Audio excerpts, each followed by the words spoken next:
Bwa mbere kuva intambara ya Iran na Leta Zunze za Amerika ifatanyije na Israel yatangira, Minisitiri w'intebe wa Israel Benjamin Netanyahu yagaragaye mu itangazamakuru. Ejo kuwa mbere ibitangazamakuru byo ku isi yose byiriwe byibazaho Benjamin Netanyahu yaba ari. Hari amakuru yavugaga yuko Benjamin Netanyahu yaba yerekeje mu Budage. Hari n'andi makuru yari atangajwe nijoro avuga yuko babonye indege ya Benjamin Netanyahu yerekeza muri Leta Zunze za Amerika. Gusa hari amashusho yagiye hanze agaragaza Minisitiri w'intebe wa Israel Benjamin Netanyahu yasuye Beit Shemesh, ni agace kari muri Israel karashwe bikomeye cyane na misile za Iran. Binavuga yuko hapfuye abantu benshi, nubwo leta ya Israel yatangaje yuko hapfuye abantu 9 gusa ibuka yuko leta ya Israel itangaza amakuru y'ibinyoma. Ibuka yuko leta ya Israel yasabye abaturage bayo kudashyira hanze amashusho y'ibyangijwe cyangwa se abahitanywe n'ibitero by'umwanzi wabo w'ibihe byose ariwe Iran.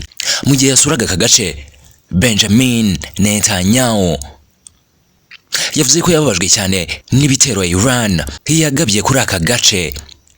Avuga yuko yihanganishije imiryango yose yabuze ababo muri ibi bitero bikomeye cyane bya Beit Shemesh byatewe na Iran. I've said for many years that they threaten not only Israel and not only America. They chant death to Israel, death to America. That's their ultimate. Benjamin Netanyahu yavuze ko bari buze gukomeza kurinda umutekano w'igihugu cyabo. Avuga yuko iki ngiki ari cyo gihe cyuko Iran iyoborwa n'abandi bantu badafite amatwara ya Islam.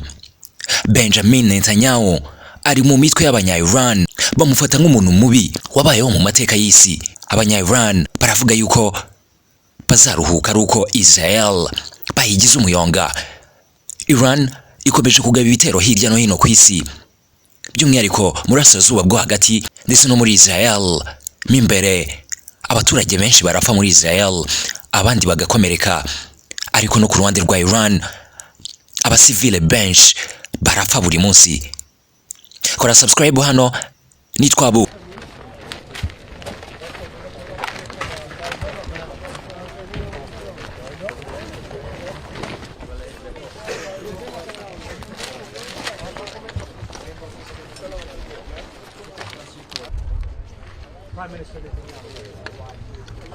I've said for many years that they threaten not only Israel and not only America. They chant death to Israel, death to America. That's their ultimate target.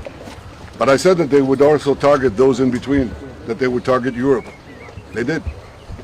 And if this regime, this terrorist regime of the kind we've never seen in the world, if they get nuclear weapons and the means to deliver them, ballistic missiles, intercontinental ballistic missiles, they will threaten all of humanity. So we set out to protect ourselves, but in so doing, we protect many others.